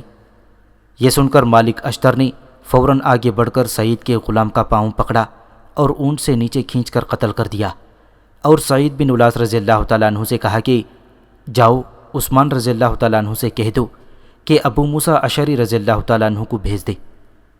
سعید مجبوراً وہاں سے لوٹے اور مدینے میں واپس آ کر تمام ماجرا حضرت عثمان غنی کو سنایا۔ انہوں نے اسی وقت ابو موسیٰ اشعری رضی اللہ تعالیٰ عنہ کو اپنے پاس بلا کر کوفہ کی گورنری پر مامور فرما دیا۔ ابو موسیٰ اشعری مدینہ سے روانہ ہو کر کوفہ میں پہنچے اور اپنے ہمراہ حضرت عثمان کا ایک خط کوفہ والوں کے نام لائے کہ تم نے جس شخص کو اپنے لیے پسند اور منتخب کیا ہے اسی کو تمہاری طرف بھیجا جاتا ہے۔ یہ بھی لکھا تھا کہ جہاں تک شریعت مجھ کو اجازت دے گی میں تمہاری خواہشات پوری کیے جاؤں گا اور تمہاری زیادتیوں کو برداشت کر کے تمہاری اصلاح کی کوشش کروں گا۔ ابو موسیٰ اشعری رضی اللہ تعالیٰ عنہ نے کوفہ میں پہنچ کر جمعہ کے روز تمام لوگوں کے سامنے ممبر پر چڑھ کر خطبہ دیا، جس میں جماعت مسلمین کے اندر تفرقہ مٹانے اور امیر المؤمنین عثمان غنی کی اطاعت کرنے کی تاکید کی۔ ابو موسیٰ کی اس تقریر سے کوفہ میں کسی قدر سکون نمودار ہوا اور عام لوگ جو سبا جماعت سے بے خبر اور بے تعلق تھے مطمئن ہو گئے، لیکن عبداللہ بن سبا کے گروہ اور حضرت عثمان غنی سے عناد رکھنے والوں نے رفتہ رفتہ حضرت عثمان غنی کے عمال اور کوفہ کے ارد گرد کے اضلاع میں رہنے والے چھوٹے چھوٹے حکام کے متعلق جو عثمان غنی رضی اللہ تعالیٰ عنہ کے مقرر کیے ہوئے تھے شکایت کرنی شروع کر دیں، اور خط و کتابت کے ذریعے مدینہ منورہ میں دوسرے با اثر حضرات کو بھی حضرت عثمان غنی سے بدگمان بنانا شروع کر دیا۔ مدینہ والوں کے پاس جب باہر والوں سے عاملوں کی شکایات میں خطوط پہنچے تو وہ بہت پیچ و تاب کھانے لگے۔ حضرت عثمان غنی کے پاس آتے اور ان کو عمال کی سزا دہی اور معزولی کے لیے مجبور کرتے۔ حضرت عثمان غنی تحقیق کے ذریعے چونکہ اپنے عاملوں کو بے خطا پاتے، لہٰذا وہ ان کو سزا دینے یا معزول کرنے میں تعامل کرتے، جس کا نتیجہ یہ ہوا کہ خود مدینہ منورہ میں حضرت عثمان غنی کے متعلق لوگوں کی زبان پر اعلانیہ شکایتیں آنے لگیں اور جا بجا خلیفہ وقت کی نسبت سرگوشیاں شروع ہو گئیں۔ یہ حالات دیکھ کر ابو اسید ساعدی، کعب بن مالک اور حسن بن ثابت وغیرہ حضرات بعض حضرات مدینہ میں لوگوں کو طعن و تشنیع سے روکتے اور اطاعت خلیفہ کی تاکید کرتے، مگر لوگوں پر کوئی اثر نہ ہوتا۔ یہ وہ زمانہ تھا کہ عبداللہ بن سبا کے ایجنٹ تمام ممالک اسلامیہ اور تمام بڑے بڑے شہروں اور قصبوں میں پہنچ چکے تھے اور ان کے متابعین ہر جگہ پیدا ہو چکے تھے۔ ممالک اسلامیہ میں طاقت کے اعتبار سے آج کل 5 بڑے بڑے مرکز تھے۔ مدینہ تو دارالخلافہ تھا اور شروع ہی سے وہ اسلامی طاقت و شوکت کا منبع و مرکز تھا۔ کوفہ، بصرہ دونوں فوجی چھاونیاں یا لشکری لوگوں اور جنگجو عربی قبائل کی بستیاں تھیں، اور دونوں مقاموں پر اسلامی طاقت اس قدر موجود تھی کہ تمام ایرانی صوبوں پر جیجون کے پار ترکستان تک اور آرمینیا تک اور جارحیہ کے صوبوں تک اور بحر خزر اور بحر اسود کے ساحلوں تک کوفہ و بصرہ کا رعب طاری تھا۔ فسطاط یا قاہرہ بھی فوجی چھاونی تھی اور مصر کے علاوہ طرابلس و فلسطین تک اس کا اثر پڑتا تھا۔ دمشق تمام ملک کا دارالصدر تھا۔ یہاں بھی مسلمانوں کی اس قدر فوجی طاقت موجود تھی کہ قیصر روم اس طاقت سے خائف تھا، اور جب کبھی دمشقی فوج کا قیصری فوج سے مقابلہ ہوا رومیوں نے ہمیشہ شکست ہی کھائی۔ عبداللہ بن سبا شروع ہی میں ان 5 مرکزوں کی اہمیت کو محسوس کر چکا تھا، اور اس کو معلوم تھا کہ ان کے سوا کوئی چھٹا مقام ایسا نہیں ہے کہ جہاں مسلمانوں کی فوجی طاقت اور عربوں کی جنگجو جمعیت ان میں سے کسی مقام کے برابر موجود ہو۔ لہٰذا وہ سب سے پہلے مدینہ منورہ میں آیا، یہاں سے وہ بصرہ پہنچا، بصرہ سے کوفہ، کوفہ سے دمشق اور دمشق سے مصر پہنچا۔ دمشق میں اس کو حضرت امیر معاویہ کی وجہ سے کم کامیابی ہوئی، باقی ہر جگہ وہ کامیابی کے ساتھ لوگوں کے خیالات کو خراب کرتا اور چھوٹی یا بڑی ایک جماعت بناتا اور اپنے رازدار شریک کار ایجنٹ ہر مقام پر چھوڑتا گیا۔ دمشق میں بھی اس نے اتنا کام ضرور کیا کہ حضرت ابوذر غفاری رضی اللہ تعالیٰ عنہ کے واقعے سے فائدہ اٹھا کر لوگوں میں اس خیال کو پھیلایا کہ ابوذر سچ کہتے ہیں اور وہ راستی پر تھے، کیونکہ بیت المال کو امیر معاویہ نے اللہ کا مال بتا کر اس پر قبضہ کرنا اور اپنے زیر تصرف رکھنا چاہا ہے، حالانکہ وہ مسلمانوں کا مال ہے اور سارے مسلمان اس میں شریک ہیں اور انہی میں اس کو تقسیم کر دینا چاہیے۔ اسی سلسلے میں اس نے حضرت عثمان غنی کو بھی مورد الزام ٹھہرایا اور لوگوں کو ان کے خلاف بھڑکانا شروع کر دیا۔ ان کے بعد عبداللہ بن سبا حضرت ابو درداء رضی اللہ تعالیٰ عنہ کی خدمت میں حاضر ہوا اور نہایت احتیاط اور قابلیت کے ساتھ اپنے خیالات فاسدہ ان کی خدمت میں پیش کرنے شروع کر دیے۔ انہوں نے عبداللہ بن سبا کی باتیں سن کر صاف طور پر کہہ دیا کہ تم یہودی معلوم ہوتے ہو اور اسلام کے پردے میں مسلمانوں کو گمراہ کرتے پھر رہے ہو۔ وہاں جب اس کی دال نہ گلی تو وہ حضرت عبادہ بن صامت رضی اللہ تعالیٰ عنہ کی خدمت میں پہنچا۔ انہوں نے جب اس کے خیالات سنے اور اس کی باتوں سے اس کا اندازہ کیا تو فوراً اس کو پکڑ لیا اور حضرت امیر معاویہ کی خدمت میں لے جا کر کہا کہ مجھ کو یہ وہی شخص معلوم ہوتا ہے جس نے ابوذر غفاری رضی اللہ تعالیٰ عنہ کو بہکا دیا اور تم سے لڑا دیا تھا۔ حضرت امیر معاویہ نے اسی وقت اس کو دمشق سے نکلوا دیا اور وہاں سے مصر کی طرف جا کر مصروف کار اور اپنی سازشی تدابیر کے جال کے پھیلانے میں مصروف ہو گیا تھا۔ جب ممالک مسروحہ کے ہر گوشے سے مدینہ منورہ میں خطوط آنے لگے اور خود دارالخلافہ میں شورش کے سامان ہوئے تو حضرت عثمان غنی کے پاس مدینہ کے بعض اکابر آئے اور ان کو توجہ دلائی کہ اپنے عاملوں کی خبر لیں اور لوگوں کی شکایتیں دور کریں۔ حضرت عثمان غنی رضی اللہ تعالیٰ عنہ نے صحابہ اکرام کی جماعت میں چند معتبر اور معتمد حضرات کو منتخب کر کے ہر ایک صوبے کی طرف ایک آدمی بھیجا کہ اصل حالات معلوم کر کے آئیں اور یہاں آ کر بیان کریں۔ چنانچہ محمد بن مسلمہ کو کوفے کی جانب، اسامہ بن زید رضی اللہ تعالیٰ عنہ بصرے کی جانب، عبداللہ بن عمر رضی اللہ تعالیٰ عنہ شام کی جانب روانہ ہوئے۔ اسی طرح ہر ایک چھوٹے یا بڑے صوبے کی طرف ایک ایک تفتیش کنندہ روانہ ہوا۔ چند روز کے بعد سب نے بیان کیا کہ ہم نے تو عاملوں اور والیوں میں کسی قسم کی کوئی برائی نہیں دیکھی، سب اپنے اپنے علاقے میں پوری توجہ اور کوشش کے ساتھ مصروف کار ہیں اور کوئی خلاف شریعت حرکت بھی ان سے سرزد نہیں ہوتی، نہ رعایا میں سے کوئی شریف اور ذی عقل شخص ان کا شاکی ہے۔ یہ کیفیت اہل مدینہ نے سنی اور قدرے ان کی تسکین ہوئی، لیکن چند ہی روز کے بعد پھر وہی کیفیت پیدا ہو گئی۔ اب یہ وہ زمانہ تھا کہ حج کا موسم قریب آ گیا تھا۔ حضرت عثمان غنی نے ایک منشور عام ہر شہر و قصبے میں عام رعایا کے نام اس مضمون کا بھیجا کہ میرے پاس اس قسم کی خبریں پہنچ رہی ہیں کہ میرے عاملوں سے رعایا کو کچھ نقصان پہنچ رہا ہے، وہ ظلم و ستم کا برتاؤ کرتے ہیں، لہٰذا میں نے تمام عاملوں کے پاس احکام روانہ کر دیے ہیں کہ وہ اس مرتبہ حج میں ضرور شریک ہوں۔ پس جس شخص کو میرے کسی عامل سے کچھ شکایت ہو وہ حج کے موقع پر آ کر اپنی شکایت میرے سامنے پیش کرے اور اپنا حق مجھ سے یا میرے عامل سے بعد تصدیق وصول کرے۔ حضرت عثمان رضی اللہ تعالیٰ عنہ کا فرمان۔ ایک ایک حکم ہر عامل کے پاس بھی پہنچ گیا کہ ضرور شریک حج ہونا چاہیے۔ چنانچہ عبداللہ بن سعد والی مصر، معاویہ بن ابی سفیان والی شام، عبداللہ بن عامر وغیرہ تمام عمال مکہ مکرمہ میں حج کے موقع پر جمع ہو گئے۔ عبداللہ بن سبا کے تجویز کے موافق لوگ ہر ایک صوبے اور ہر ایک مرکز سے روانہ ہوئے اور بجائے اس کے کہ مکہ مکرمہ میں آتے مدینہ منورہ میں آ کر جمع ہو گئے۔ حج کے ایام میں حضرت عثمان غنی رضی اللہ تعالیٰ عنہ نے اعلان کرایا کہ تمام عامل موجود ہیں، جس کا جی چاہے اپنی شکایت پیش کرے، مگر کوئی شخص کسی عامل کی شکایت لے کر نہ پہنچا۔ خلیفہ وقت کی مجلس میں جو شخص موجود تھے وہ اس فساد اور فتنے کے مٹانے کی نسبت باہم مشورے کرنے لگے اور اس طرح ان کی باتوں نے طول کھینچا۔ حضرت عثمان غنی رضی اللہ تعالیٰ عنہ نے سب کو مخاطب کر کے فرمایا کہ یہ فتنہ تو ضرور برپا ہونے والا ہے اور اس کا دروازہ ان قریب کھل جائے گا۔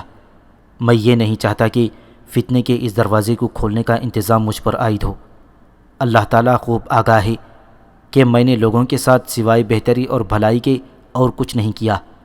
اس کے بعد سب لوگ خاموش ہو گئے اور حج سے فارغ ہو کر مدینہ منورہ میں آئے۔ یہاں آ کر حضرت عثمان غنی رضی اللہ تعالیٰ عنہ نے ان لوگوں کو جو باہر سے آئے ہوئے تھے ایک جلسے میں طلب کیا اور اسی جلسے میں حضرت علی، حضرت طلحہ اور زبیر رضی اللہ تعالیٰ عنہ مجمعین کو بھی بلوایا۔ حضرت امیر معاویہ رضی اللہ تعالیٰ عنہ بھی مکے سے حضرت عثمان غنی کے ساتھ آئے تھے اور وہ بھی اس وقت موجود تھے۔ اس مجلس میں سب سے پہلے حضرت امیر معاویہ نے کھڑے ہو کر حمد و ثنا کے بعد کہا، آپ سب حضرات جو رسول اللہ صلی اللہ علیہ وسلم کے اصحاب اور صاحب حل و عقد ہیں، اس امت کے سرپرست ہیں، آپ حضرات نے اپنے دوست یعنی حضرت عثمان غنی رضی اللہ تعالیٰ عنہ کو بلا رو رعایت خلیفہ منتخب کیا۔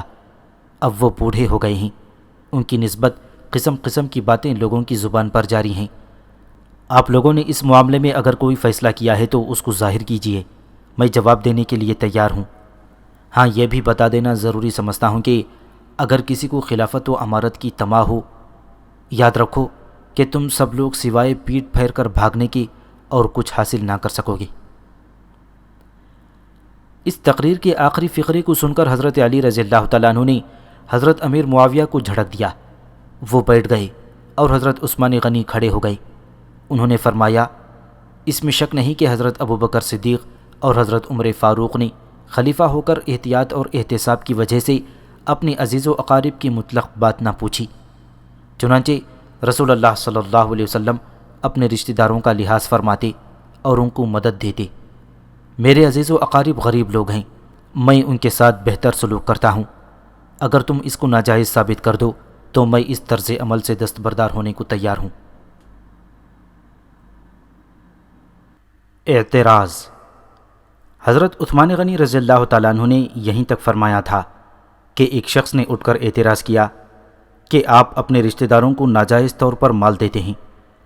مثلا عبداللہ بن سعد رضی اللہ تعالیٰ عنہ کو آپ نے تمام مال غنیمت بخش دیا۔ حضرت عثمان غنی نے جواب دیا کہ میں نے اسے مال غنیمت کے خمس میں سے صرف 5واں حصہ دیا ہے، مجھ سے پہلے خلافت صدیقی اور فاروقی میں بھی اس کی مثالیں موجود ہیں۔ اس کے بعد ایک اور شخص اٹھا اور اس نے کہا کہ تم نے اپنے عزیز و اقارب کو امارتیں اور حکومتیں دے رکھی ہیں، مثلا معاویہ بن ابی سفیان جن کو تمام ملک شام پر امیر بنا رکھا ہے، بصرہ کی امارت میں ابو موسیٰ اشعری کو معزول کر کے ان کی جگہ عبداللہ بن عامر کو امیر بنایا، کوفے کی امارت میں مغیرہ بن شعبہ کو جدا کر کے ولید بن عقبہ کو اور اس کے بعد سعید بن العاص رضی اللہ تعالیٰ عنہ کو امیر بنایا۔ یہ سن کر حضرت عثمان نے جواب دیا کہ جن لوگوں کو میں نے امارتیں دے رکھی ہیں وہ میرے اقارب نہیں ہیں اور وہ اپنے عہدوں کے کام کو بحسن و خوبی انجام دینے کی قابلیت رکھتے ہیں۔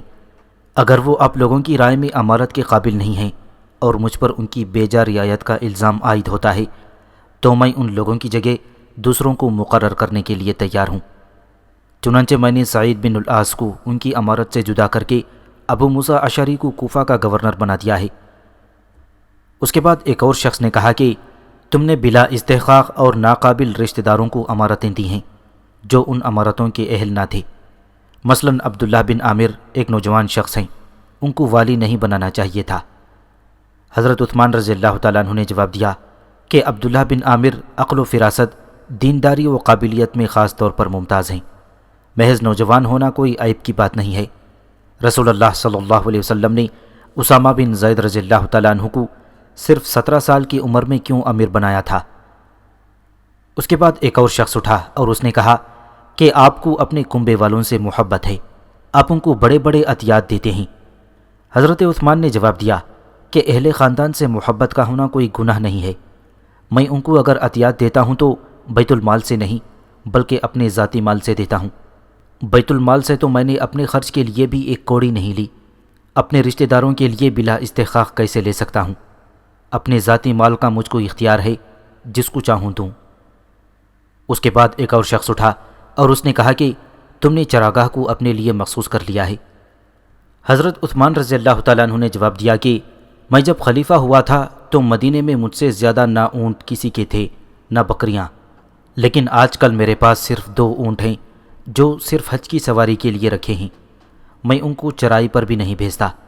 بیت المال کے اونٹوں کی چراگاہ ضرور مخصوص ہے اور وہ میرے زمانے میں نہیں بلکہ پہلے سے مخصوص چلی آتی ہے، اس کا مجھ پر کوئی الزام نہیں لگایا جا سکتا۔ پھر ایک شخص نے کہا کہ تم یہ بتاؤ کہ تم نے مینا میں پوری نماز کیوں پڑھی حالانکہ قصر کرنی چاہیے تھی؟ حضرت عثمان غنی رضی اللہ تعالیٰ عنہ نے جواب دیا کہ میرے اہل و عیال مقام مقیم تھے، لہٰذا میرے لیے نماز قصر نہ کرنا جائز تھا۔ غرض اسی قسم کے اعتراضات سر مجلس لوگوں نے کیے اور حضرت عثمان غنی نے ہر ایک کا جواب کافی و شافی دیا۔ اس کے بعد جلسہ برخاست ہوا اور لوگ خاموشی کے ساتھ اٹھ کر منتشر ہو گئے۔ حضرت عمرو بن عاص رضی اللہ تعالیٰ عنہ نے حضرت عثمان غنی سے کہا کہ آپ کی طرف سے لوگوں کے ساتھ نرمی کا ضرورت سے زیادہ اظہار ہو رہا ہے۔ فاروق اعظم کا یہ طریقہ نہیں تھا۔ ان سے سینکڑوں کوس پر بیٹھے ہوئے عامل ان کی پیش خدمت غلام سے اور بھی زیادہ ڈرتے تھے اور خائف رہتے تھے۔ لوگوں کے ساتھ نرمی صرف اسی حد تک برتنی چاہیے جہاں تک کہ فساد کے پیدا ہونے کا اندیشہ تک نہ ہو۔ آپ جن لوگوں کو جانتے ہیں وہ مسلمانوں میں تفرقہ ڈالنے کی کوشش کر رہے ہیں، ان کو قتل نہیں کرا دیتے۔ حضرت عثمان غنی نے حضرت عمرو رضی اللہ تعالیٰ عنہ کے اس مشورے کو سنا اور خاموش ہو گئے۔ 35 ہجری کے واقعات۔ مدینہ منورہ میں جن صوبوں کے والی حضرت عثمان کے ہمراہ مکہ مکرمہ سے آئے تھے وہ سب ایک کے بعد دیگرے اپنے اپنے صوبوں کی طرف رخصت ہو گئے۔ آخر میں حضرت معاویہ رضی اللہ تعالیٰ عنہ بھی رخصت ہونے کے لیے حضرت عثمان غنی کی خدمت میں حاضر ہوئے اور عرض کیا کہ مجھ کو اندیشہ معلوم ہوتا ہے کہ کہیں آپ پر حملہ نہ ہو اور آپ اس کی مدافعت نہ کر سکیں۔ مناسب یہ معلوم ہوتا ہے کہ آپ میرے ساتھ ملک شام کی طرف چلیں، وہاں تمام اہل شام میرے فرما بردار اور شریک کار ہیں۔ حضرت عثمان غنی نے جواب دیا کہ کسی حالت میں بھی رسول اللہ صلی اللہ علیہ وسلم کا قرب و ہمسائیگی ترک نہیں کر سکتا۔ یہ سن کر حضرت امیر معاویہ نے کہا کہ اچھا، اجازت دیجئے کہ میں ایک زبردست لشکر ملک شام سے آپ کی حفاظت کے لیے یہاں بھیج دوں کہ وہ مدینہ میں مقیم رہے۔ حضرت عثمان غنی رضی اللہ تعالیٰ عنہ نے فرمایا کہ میں رسول اللہ صلی اللہ علیہ وسلم کے پڑوسیوں یعنی مدینہ والوں کو تنگ کرنا نہیں چاہتا۔ یہ سن کر حضرت امیر معاویہ رضی اللہ تعالیٰ عنہ نے کہا کہ اب ضرور دھوکہ کھائیں گے۔ حضرت عثمان غنی نے ان کے جواب میں کہا حسبی اللہ و نعم الوکیل کہہ کر خاموش ہو گئے۔ حضرت معاویہ پھر وہاں سے اٹھ کر حضرت علی، طلحہ، زبیر رضی اللہ تعالیٰ عنہ اجمعین کی خدمتوں میں حاضر ہوئے اور بوقت ضرورت حضرت عثمان غنی کی امداد کی سفارش و فرمائش کر کے شام کی جانب روانہ ہو گئے۔ عبداللہ بن سبا کی سازش۔ عبداللہ بن سبا نے مصر میں بیٹھے بیٹھے اپنے تمام انتظامات خفیہ طور پر مکمل کر لیے تھے۔ حضرت عمار بن یاسر رضی اللہ تعالیٰ عنہ اور ورقہ بن نافع انصاری رضی اللہ تعالیٰ عنہ جیسے صحابیوں کو بھی اس نے اپنے دام تصویر میں لے لیا تھا، لیکن اس کی اصل تحریک اور مقصود حقیقی کا حال سوائے اس کے چند خاص الخاص مسلمان نما یہودیوں کے کسی کو معلوم نہ تھا۔ بظاہر اس نے حب علی اور حب اہل بیت کو خلافت عثمانی کے درہم برہم کرنے کے لیے ایک ذریعہ بنا دیا تھا۔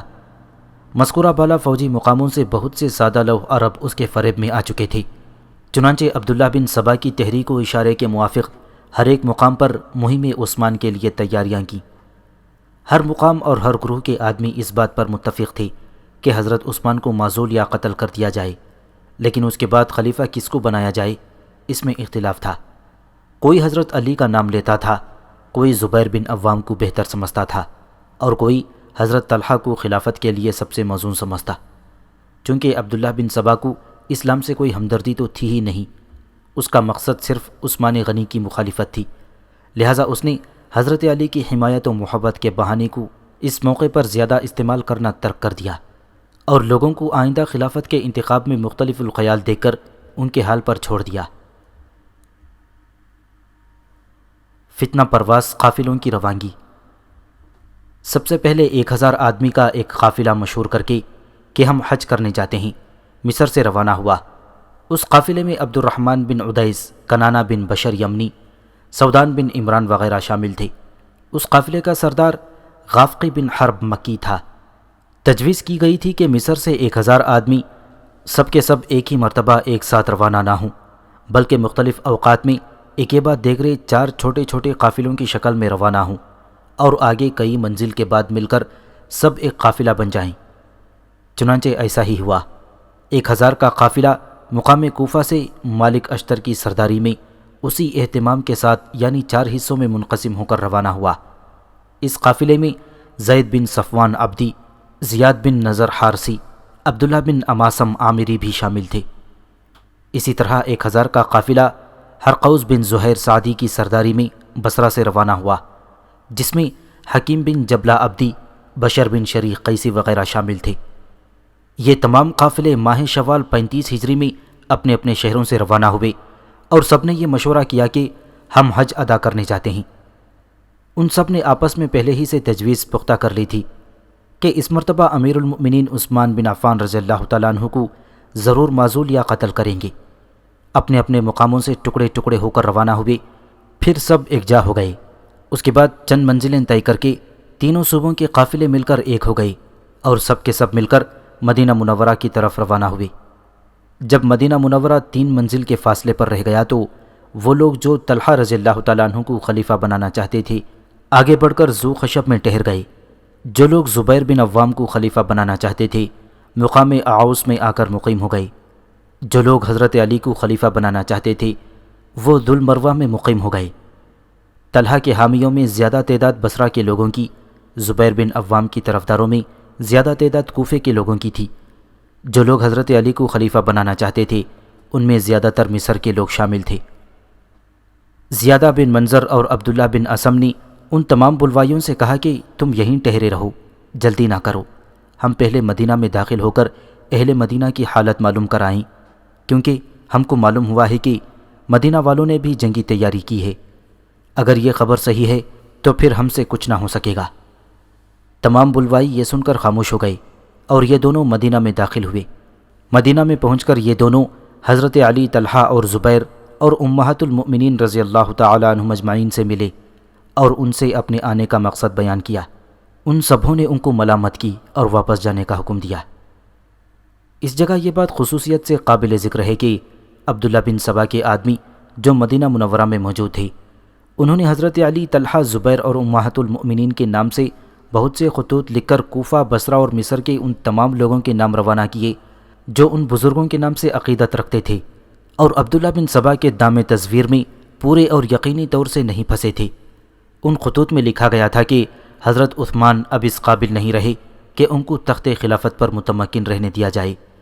مناسب یہی ہے اور امت مسلمہ کی فلاح اسی میں مضمر ہے کہ آنے والے ماہ ذی الحجہ میں اس ضروری کام کو سر انجام دے دیا جائے۔ یہی وجہ تھی کہ یہ تینوں قافلے مدینہ منورہ میں ہر قسم کا فساد مچانے اور کشت و خون کرنے کے ارادے سے چلے تھے۔ 3000 آدمیوں کا کیا حوصلہ تھا کہ وہ اس مدینۃ النبوی صلی اللہ علیہ وسلم پر تصرف کرتے اور زبردستی اپنے ارادے پورے کرانے کے عزم سے آتے، جس مدینے پر جنگ احزاب کے کثیر التعداد کفار دخل نہ پا سکے تھے۔ ان بلوائیوں کی یہی سوچ اور دلیری تھی کہ مدینہ کے اکابر سب ہماری حمایت پر آمادہ ہیں اور ہم جو کچھ کریں گے گویا انہی کے منشا کو پورا کریں گے۔ مدینہ میں جب ہر ایک بزرگ نے ان کی آمد کو نامناسب قرار دیا تو انہوں نے مدینہ میں کسی قسم کی مستعدی اور جنگی تیاری بھی نہ دیکھی، تو انہوں نے ان بزرگوں کی مخالفت رائے کو مصلحت اندیشی پر محمول کیا اور واپس جا کر تمام بلوائیوں کے نمائندوں اور سرداروں کو جمع کیا اور مدینہ والوں کی طرف سے اطمینان دلا کر یہ تجویز پیش کی۔ سرداران مصر، جن میں زیادہ تر حضرت علی کے حامی ہیں، حضرت علی کے پاس، بصرہ والے طلحہ کے پاس اور کوفہ والے زبیر کے پاس جائیں۔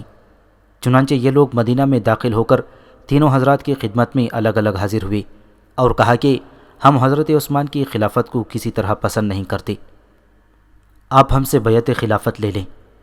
ہر ایک بزرگ سے بیعت خلافت کی فرمائش کی گئی اور ہر ایک نے سختی سے انکار کر دیا۔ جب انکار دیکھا تو مصر والوں نے حضرت علی سے کہا کہ ہمارے یہاں کا عامل عبداللہ بن سعد چونکہ ظالم ہے، ہم اس کو معزول کرائے بغیر مدینہ سے باہر ہرگز نہ جائیں گے۔ بلوائیوں کے ان سرداروں کے اصرار و جرأت کو دیکھ کر اور مناسب وقت سمجھ کر حضرت علی اور بعض دوسرے اصحاب کرام نے حضرت عثمان کی خدمت میں حاضر ہو کر مشورہ دیا کہ ان بلوائیوں کو مدینہ میں داخل ہونے سے پہلے ہی یہاں سے ٹال دو اور ان کی ضد پوری کر دو، یعنی عبداللہ بن سعد کو مصر کی امارت سے معزول کر دو۔ حضرت عثمان غنی نے دریافت کیا کہ پھر کس کو مصر کا عامل تجویز کیا جائے۔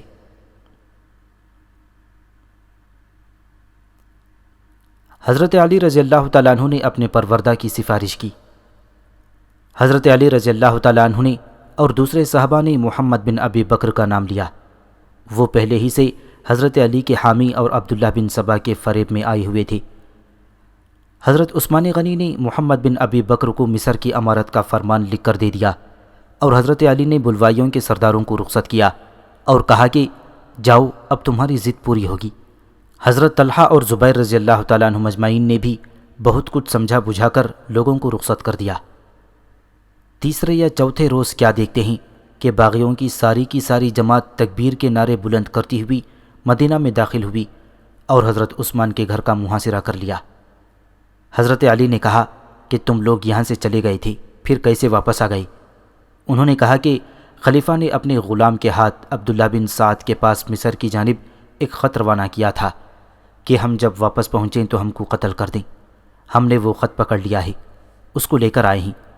ساتھ ہی مصری اور کوفی قافلے بھی واپس آ گئے ہیں کہ اپنے بھائیوں کے ساتھ رنج و راحت میں شرکت کریں۔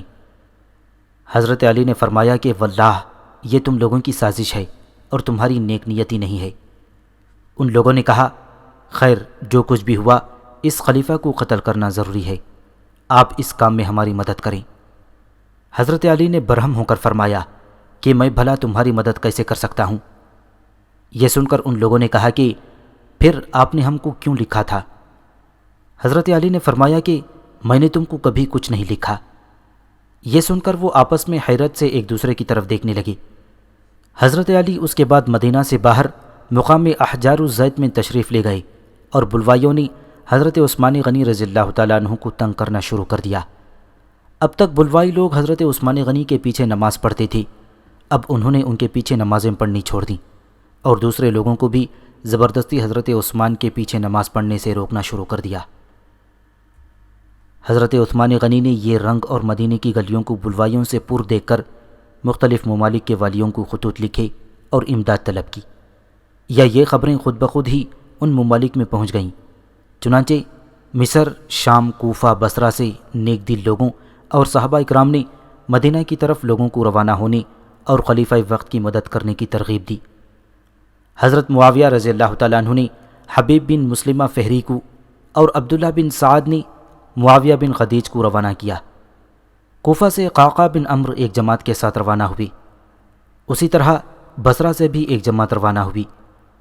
ان خبروں کے پہنچنے اور ان امدادی جمعیتوں کے روانہ ہونے میں ضرور کچھ نہ کچھ تعامل واقع ہوا ہوگا، کیونکہ ان میں سے کوئی بھی حضرت عثمان غنی رضی اللہ تعالیٰ عنہ کی شہادت سے پہلے مدینہ میں نہ پہنچ سکا۔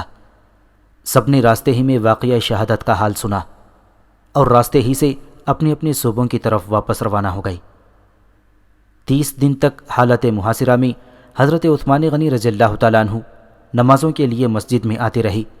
اس کے بعد بلوائیوں نے ان کا گھر سے نکلنا اور گھر میں پانی کا جانا بند کر دیا۔ حضرت عثمان نے ہر چند کہا کہ تم عینی شاہد پیش کرو کہ میں نے یہ خط لکھا ہے جس کو تم نے بہانہ بنایا ہے، یا مجھ سے قسم لے لو، مجھ کو اس کا کوئی علم نہیں۔ بلوائیوں نے کسی کی کوئی معقول بات پسند نہ کی۔ ایک عام افراتفری کا زمانہ تھا۔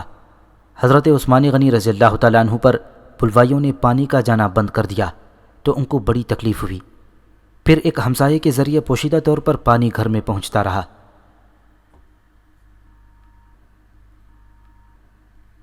حضرت ابو ایوب انصاری رضی اللہ تعالیٰ عنہ کی امامت۔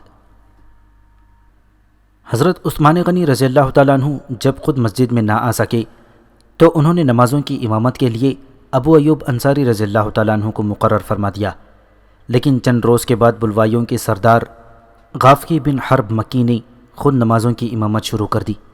مصر میں جس طرح محمد بن ابی بکر حضرت عثمان رضی اللہ تعالیٰ عنہ کے خلاف کوشش کرتے تھے، اسی طرح محمد بن حذیفہ بھی مخالفت عثمانی میں مصروف تھے۔ جب مصر سے عبد الرحمن بن عدیس کی سرکردگی میں قافلہ روانہ ہوا تو محمد بن ابی بکر ان لوگوں کے ساتھ ہی مدینہ منورہ میں آئے تھے، لیکن محمد بن حذیفہ وہیں مصر میں رہ گئے تھے۔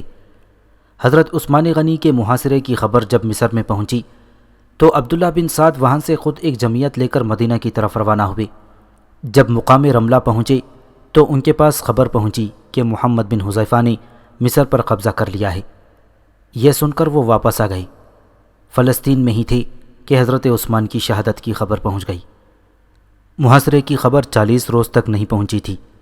اس عرصے میں حضرت علی رضی اللہ تعالیٰ عنہ کئی مرتبہ حضرت عثمان غنی کے پاس آئے اور انہوں نے بلوائیوں کو سمجھانے کی اور واپس چلے جانے کی کوشش بھی کی، لیکن حضرت عثمان غنی کے میر منشی مروان بن حکم نے، جو ان کا چچا زاد بھائی بھی تھا، حضرت علی اور بنو ہاشمی کے دوسرے سرداروں کو ناخوش کرنے اور جلی کٹی باتوں کے کہنے کی غلطی بار بار کی کئی مرتبہ حضرت عثمان غنی نے اپنی پاک باطنی اور نیک نیتی سے بگڑے ہوئے معاملے کو سلجھا بھی لیا تھا اور آیان قریش و انصار کی حمایت بھی حاصل کر لی، لیکن اس شخص مروان بن حکم نے عین وقت پر اپنی دریدہ دہنی اور بدلگامی سے بنے ہوئے کام کو بگاڑ دیا۔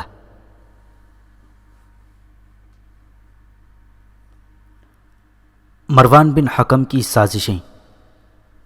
حضرت عثمان غنی رضی اللہ تعالیٰ عنہ ایک بامروت اور نرم مزاج انسان تھے، اسی لیے مروان کو اس جرأت اور دیدہ دلیری کا موقع ملتا رہا۔ مروان اور اس کے باپ حکم کو رسول اللہ صلی اللہ علیہ وسلم نے مدینہ سے خارج کر دیا تھا، اور حضرت ابوبکر صدیق اور فاروق اعظم نے بھی اپنے اپنے عہد خلافت میں ان باپ بیٹوں کو مدینہ میں داخل نہ ہونے دیا تھا۔ لیکن جب حضرت عثمان غنی خلیفہ ہوئے تو انہوں نے مروان کو مدینہ میں بلوا لیا اور قرابت و رشتہ داری کے خیال سے ان پر احسان کرنا ضروری سمجھ کر اپنا میر منشی بنا لیا۔ کاتب یعنی میر منشی بن کر مروان نے خلیفہ کے مزاج میں اور بھی زیادہ دخل پا لیا اور اپنی چالاکیوں سے صحابہ اکرام کے خلاف بعض اوقات در خلافت سے احکام صادر کرا دینے میں کامیاب ہونے لگا۔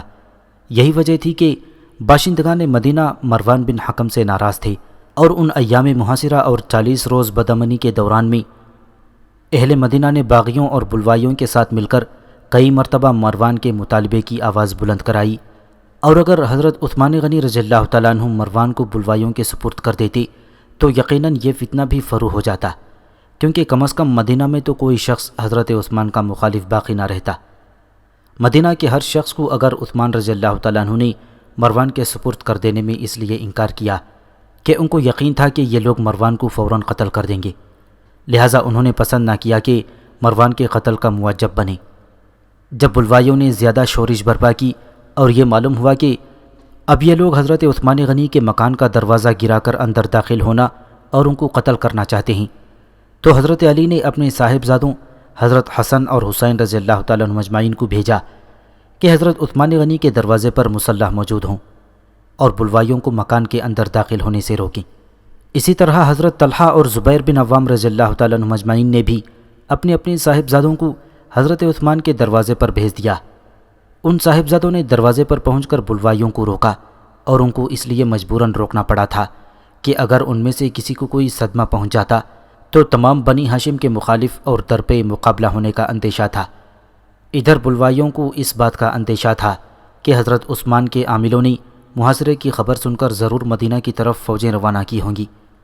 اگر وہ فوجیں پہنچ گئیں تو پھر مقصد براری دشوار ہوگی، لہٰذا انہوں نے فوری تدابیر شروع کر دیں اور حضرت عثمان غنی رضی اللہ تعالیٰ عنہ کے ایک متصلہ مکان میں داخل ہو کر اور دیوار کود کر ایک جماعت ان کے مکان کے اندر داخل ہو گئی۔